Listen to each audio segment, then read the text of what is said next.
오늘 읽을 하나님의 말씀은 요한복음 1장 35절부터 42절 말씀입니다. 요한복음 1장 35절부터 42절 말씀입니다. 이제 제가 봉독합니다.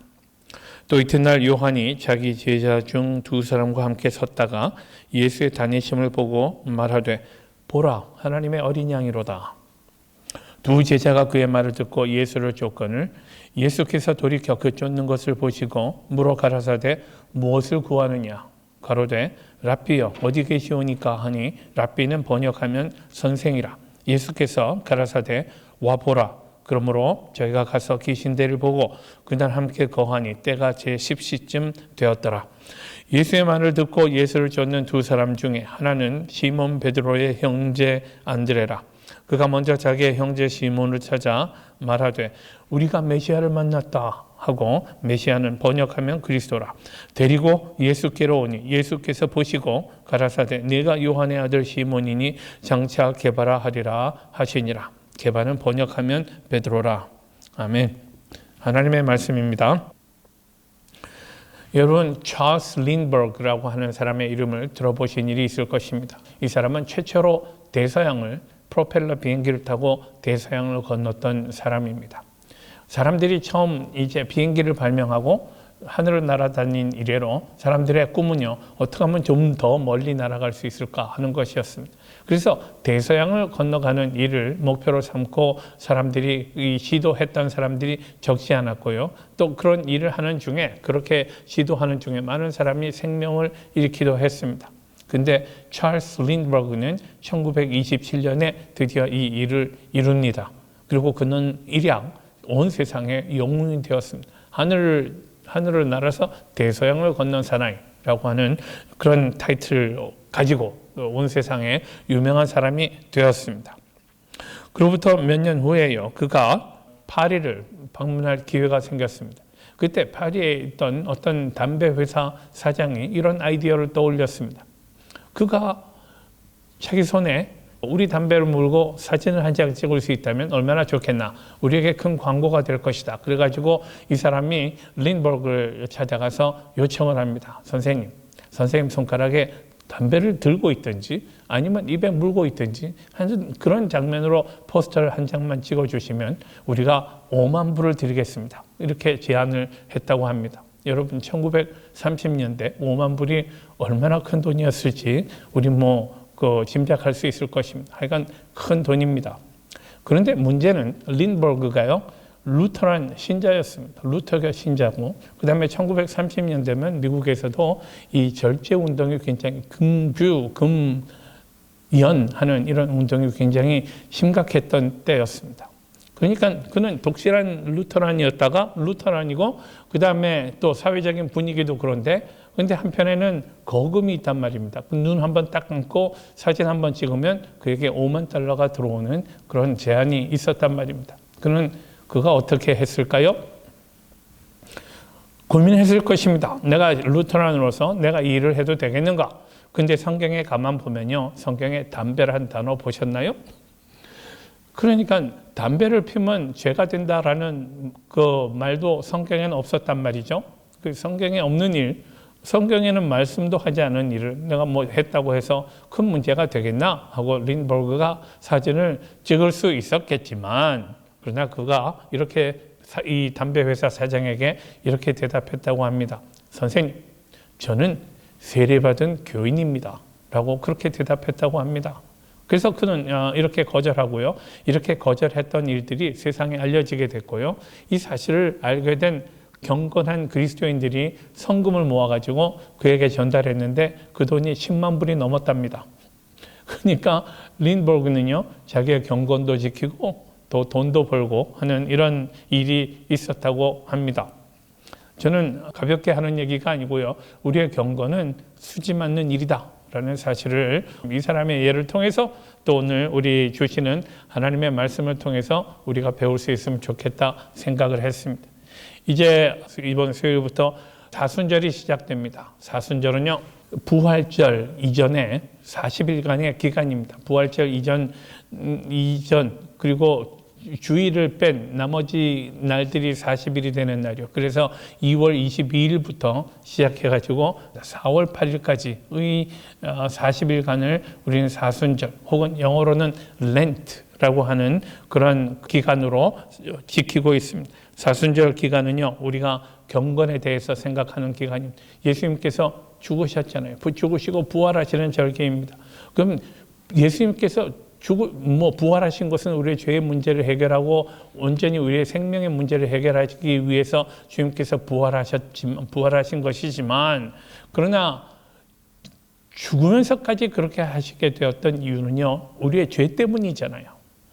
안 죽으시고 문제가 해결될 수 있으면 얼마나 좋았겠습니까?만은 우리의 죄 때문에 주님께서 십자가를 지시고 말로 다 할 수 없는 고난을 받으셨다는 사실을 기억하고 우리 죄의 문제를 생각하고 또 거룩하게 지나는 절기입니다. 이런 절기를 우리가 맞이하면서 오늘 본문을 통해서 우리 신앙의 근본적인 문제를 좀 먼저 생각하면 좋겠습니다. 오늘 본문은 예수님이 처음 제자들을 어떻게 만나게 되었는가를 기록하고 있는 부분입니다. 세례 요한이 먼저 등장했죠. 예수님 이전에 세례 요한이 나와서 회개하라고 하는 이런 그 메시지를 선포하고 있었습니다. 그때에 그 당시는요, 그 메시아를 사람들이 갈망하던 분위기였습니다. 그 성경에 말하는 메시아, 그분이 도대체 언제 오신단 말인가 해가지고 여기저기서 그 메시아라고 하는 사람들이 일어나는 그런 분위기였습니다.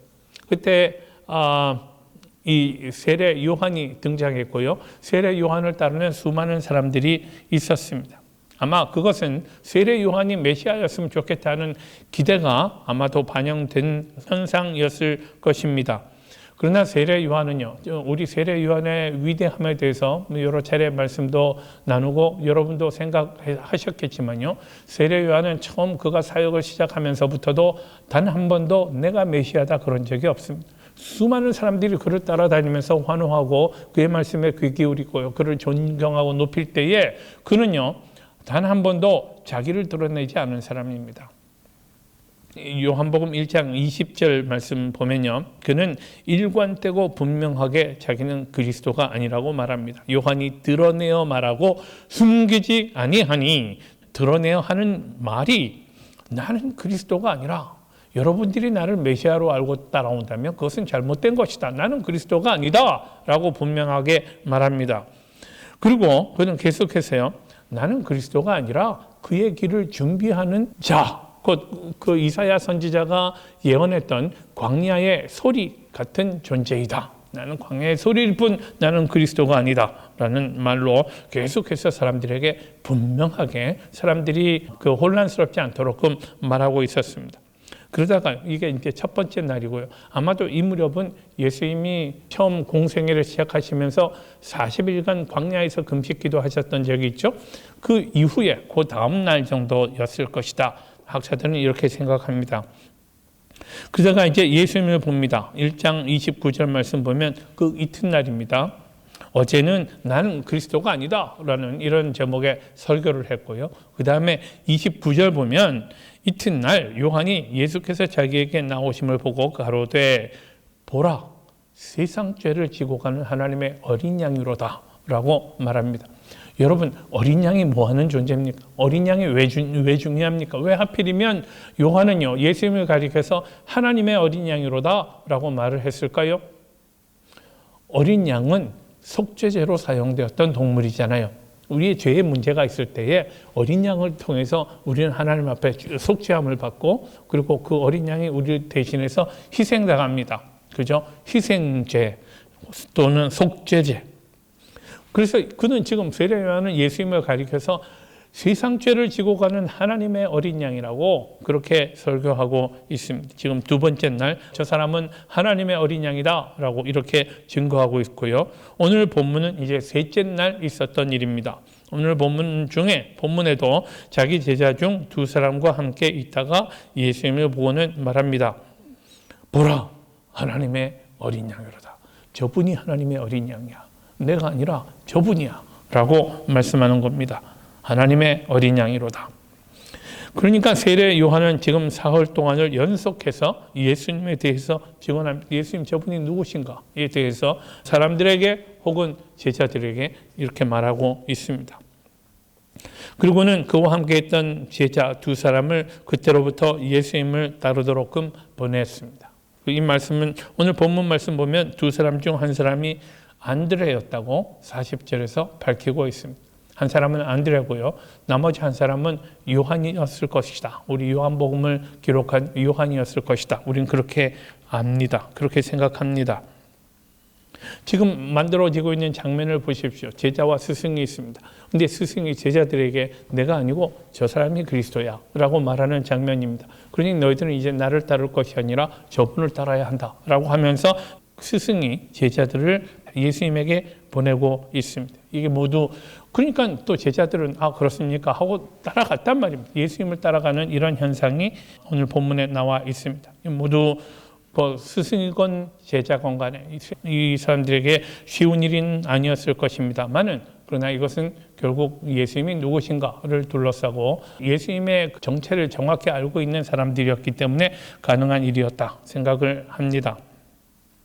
세례 요한은요 이미 이전부터 예수 그리스도에 대해서 분명한 지식을 가지고 있었습니다. 그는 자기 어머니 엘리사벳의 태중에 있을 때부터 예수님이 마리아의 복중에서 그들을 찾아왔을 때 복중에서 뛰어놀았다고 하는 그런 사람입니다. 그러니 그는 예수님이 누구신가에 대해서 분명히 자기가 알고 있었고 사람들께도 알려주고 있었고 제자들도 예수님이 이제 공생애를 시작하신 마당에 더 이상 제자들이 자기와 머물러 있을 필요가 없었던 것을 그가 알고 있었습니다. 그래서 예수님에게 보냈던 것입니다. 이렇게 해서 안드레와 요한이 예수님을 따라갔습니다. 근데 주께서는요, 두 사람이 자기에게 오는 것을 보시고 예수님이 하셨던 말씀을 보십시오. 38절 말씀입니다. 예수께서 돌이켜서 그 번쫓는 것을 보시고 물으십니다. 무엇을 구하느냐? 무엇을 구하느냐라고 물으십니다. 이게 오늘 우리식으로 얘기하면 뭐 때문에 나를 찾아왔느냐라는 이런 정도의 의미일 것입니다. 이 질문은요, 예수님이 그들이 왜 자기에게 오는지를 몰라서 물으시는 질문은 물론 아니었다고 생각합니다. 우리 보면 우리 마음을 다 아시는 우리의 창조주잖아요. 하나님이시잖아요. 우리하고는 차원이 다른 모든 것이 다 다른 하나님이십니다. 그래서 그분은 이 제자들이 왜 왔는지에 대해서 모르시지 않습니다. 그런데 예수님 그들에게 물으십니다. 나에게 무엇을 구하느냐라고 이렇게 물으셨습니다. 그랬더니 제자들은 이 질문에 대답하지 않고 오히려 되묻습니다. 라피요, 선생님 어디에 계십니까? 지금 어디서 살고 계십니까? 지금 거주하는 곳이 어디입니까? 어디 계시는지 우리에게 알려주십시오 라고 묻습니다. 질문이 서로 이상합니다. 아주 초점이 맞지 않는 예수님은 왜 왔느냐, 무엇을 구하느냐 라고 물으시고요. 제자들은요, 어디에 계십니까? 라고 묻고 있습니다. 서로 묻고 있는 이 사건을 오늘 좀 더 깊이 우리가 보면 좋겠습니다. 분명한 것은요, 제자들이 어디 계십니까? 라고 묻는 것은요, 예수님이 어디 사시는지 보고 그 형편이 어떤지 보고 내가 선택하겠다라는 이런 정도의 가벼운 의미는 아니었다라고 생각을 합니다. 왜냐하면 그들은 이미 세례 요한의 삶을 알고 있지 않았습니까? 세례 요한은요, 광야에서 살던 사람이에요. 낙타 털로 만든 옷을 입고요. 그리고 허리에는 가죽띠를 띠고 또 먹는 것, 메뚜기와 석청을 먹으면서 사는 사람이었다라고 말합니다. 그러니 이상한 삶이죠. 이상한 삶. 그리고 그 세상에 주는 그런 편안함과는 거의 상관이 없는 그런 삶이었습니다. 세례 요한이 사는 삶이 그 정도인데, 그러니 예수님이 나는 가난하다라고 말씀하신다 해서 세례 요한의 삶보다 더 이상하리라고는 생각하지 않았을 것입니다. 요컨대 제자들은 예수님의 삶이 어떤가 탐색을 해보고 그리고 결정하겠다라는 정도의 의미는 아니었다라고 생각을 합니다. 그들에게는 뭔가 결연한 의지가 있지 않았겠는가 생각을 합니다. 그들의 말은요, 선생님이 어디 계시는지 우리가 거기 가서 뵙고요. 이제부터는 우리가 선생님을 따라 살겠습니다. 선생님과 함께 있겠습니다. 선생님으로부터 배우고 선생님과 함께 뭐든지 선생님 하시는 것 하겠습니다. 라고 하는 이런 뜻으로 이해해야 하지 않겠는가 생각을 합니다. 예수님은 이 질문을 들으시고 39절 말씀이요. 와 보라 라고 합니다. Come and see. Come and see. 내가 어떻게 사는지 와 보라 라고 말씀하셨습니다. 그들을 이끌고 가셨고 두 제자는 예수님 함께 계신 것을 보고 그날 함께 거하였다라고 성경은 기록하고 있습니다. 그때가 한 10시쯤 되었다라고 그렇게 말합니다. 10시면요, 뭐 오늘날 오후 4시가 지난 정도의 시간이었습니다. 그러니까 이미 늦었잖아요. 그래서 제자들이 그때 예수님과 함께 머물게 되었고요.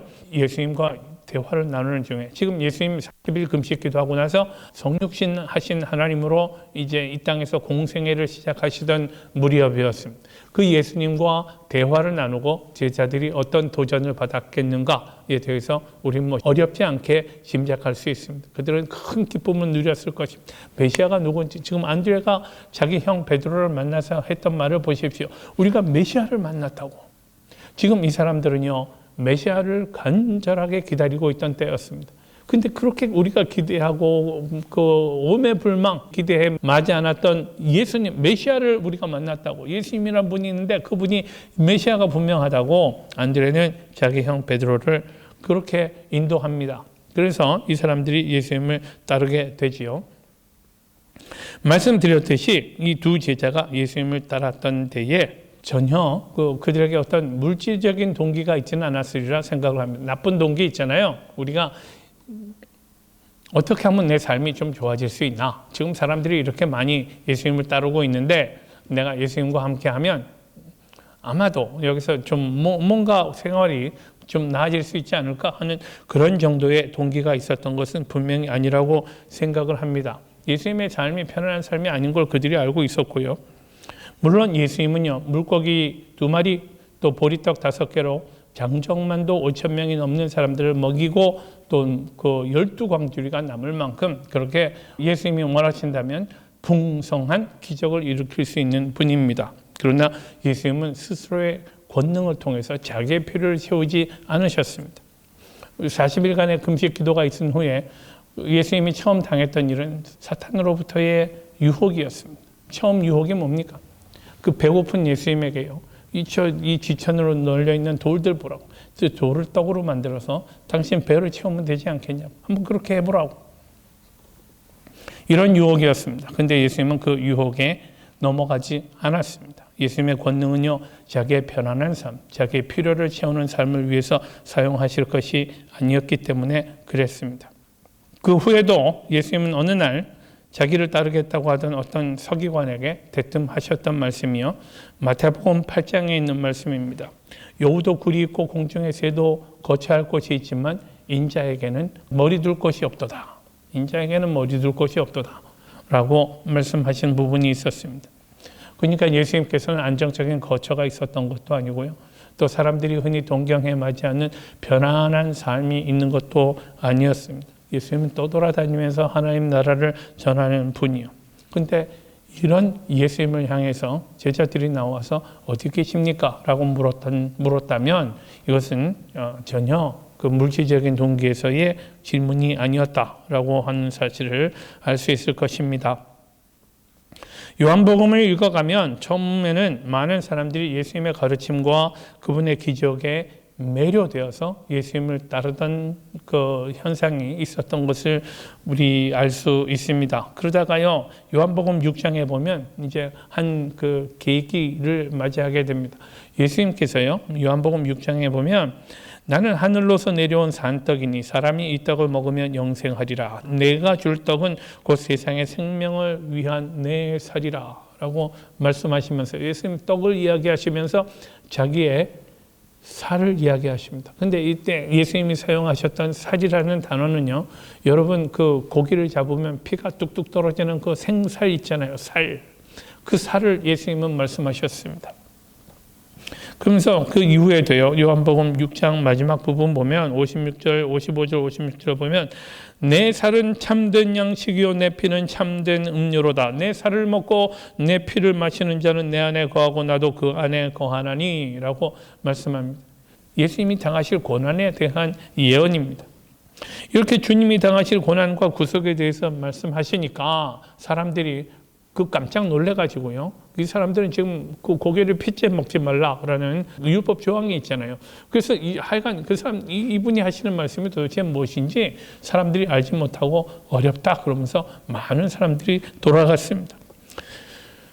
그 와중에 예수님께서 제자들에게 물으십니다. 제자들에게 많은 사람들이 떠나가는데 너희도 가려느냐? 라고 제자들에게 물으시고요. 그때 시몬 베드로가 정답을 이야기합니다. 주여, 영생의 말씀이 여기 계시매 우리가 네게로 가리이까.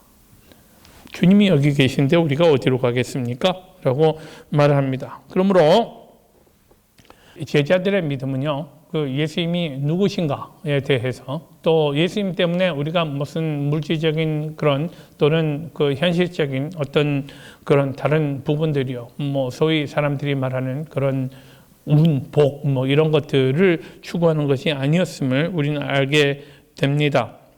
우리의 삶이 평안할 것인가 또는 안락할 것인가, 이게 더 이상 제자들에게 중요하지도 않았고 또 문제될 일도 아니란 말입니다. 그들은 메시아를 만났잖아요.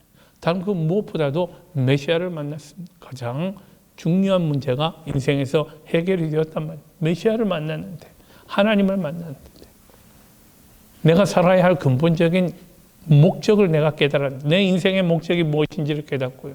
내가 메시아와 더불어 함께하면서 메시아가 하시는 일에 내가 동참하게 되었는데, 그거보다 더 큰 기쁨이 어디 있겠습니까? 근데 오늘 기사에서요, 안드레가 예수님이 메시아라는 사실을 발견하고 난 다음에 가장 먼저 했던 일이 참 의미심장합니다. 1장 41절 42절 말씀이요. 그가 먼저 자기의 형제 시몬을 찾아 말을 합니다. 자기 형 베드로에게 찾아가 가지고, 형, 내가 오늘 메시아를 만났어. 형도 만나야 돼. 라고 하는 장면을 우리가 볼 수 있습니다. 안드레는 예수님을 만나고 나서 가장 먼저 했던 일이 자기 형 시몬에게 예수 그리스도를 소개하는 일이었습니다. 그가 발견한 진리, 생명이신 예수 그리스도를 전하고 자기 형을 생명으로 이끌었던 일, 이게 안드레가 했던 가장 위대한 일 아니었겠는가 싶습니다. 베드로를 예수님에게 인도했던 거예요. 지금 이게 일종의 패턴을 이루고 있습니다. 그죠? 세례 요한이 제자들에게 예수님에 대해서 이야기합니다. 예수님이 저기 계시지 않니? 그리고 너희들은 하나님의 어린 양, 세상 죄를 지고 가는 하나님의 어린 양, 저분을 찾아가야 한다라고 세례 요한이 얘기했고요. 그러고 나서 안드레가 예수님에게 가서 예수님을 만나고 그가 메시아인 것을 발견합니다. 그러고는 그가 했던 일은 자기 형 베드로에게 예수님을 소개하는 일이었다라는 말입니다.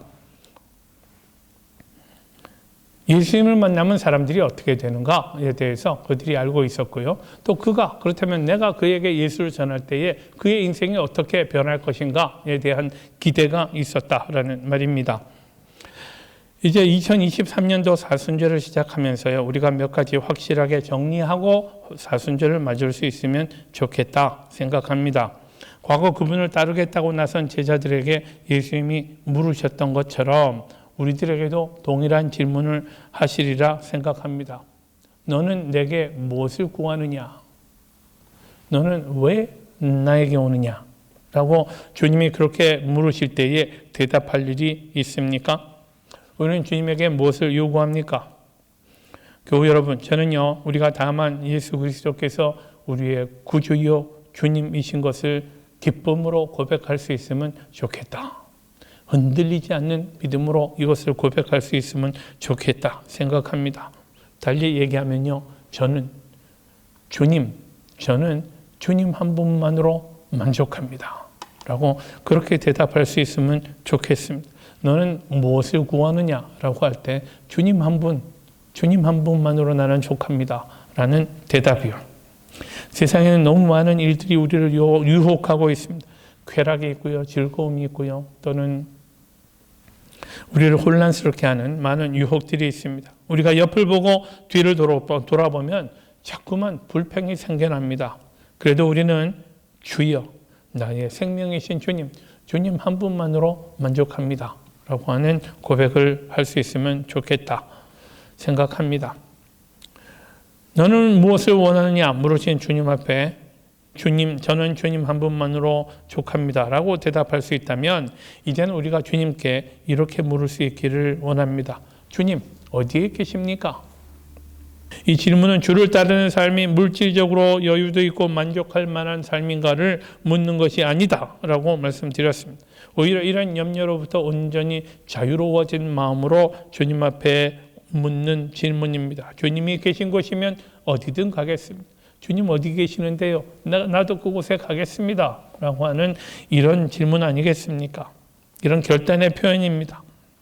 그것이 어디든지 깊은 산이든 거친 들이든 초막이든 궁궐이든 간에 내 주 예수 모신 곳이 그 어디나 하늘나라라고 고백하면서 주님 계신 곳이면 어디든 제가 따라갈 수 있습니다 라고 하는 그런 믿음이 우리에게 있으면 참 좋겠습니다. 그리고 마지막으로는요, 우리가 안드레와 같이 될 수 있으면 좋겠습니다. 그가 메시아를 발견한 후에 처음 했던 일은 메시아에 대해서 증거하는 일이었습니다. 형, 내가 메시아를 만났어. 형도 만나면 좋겠어. 왜냐하면 나는 생명의 문제를 해결했거든. 인생의 가장 중요한 문제, 내가 이 땅에서 왜 살아야 하는가에 관한 이 문제들은 나는 해결했거든. 형도 이 문제를 해결하면 좋겠어. 이렇게 그를 예수님 앞에 데려오는 그런 사람이 될 수 있으면 좋겠다 생각합니다. 여러분, 몰드카이 햄이라고 하는 별로 유명하지 않은 목사님이, 미국 시골의 한 목사님이 있었습니다. 그는 늘 교회에 교인이 모이질 않아서 항상 고민하고 낙담하던 사람이었습니다. 근데 그가 이런 자기의 경험담을 이야기합니다. 어느 날 자기가 음성을 들었어요. 마음속에 들려오는 음성이요. 최선을 다해라. 너의 설교를 통해서 하나님을 만나는 사람이 한 사람이라도 있으면 그것이 성공이다 라고 하는 음성을 들었어요.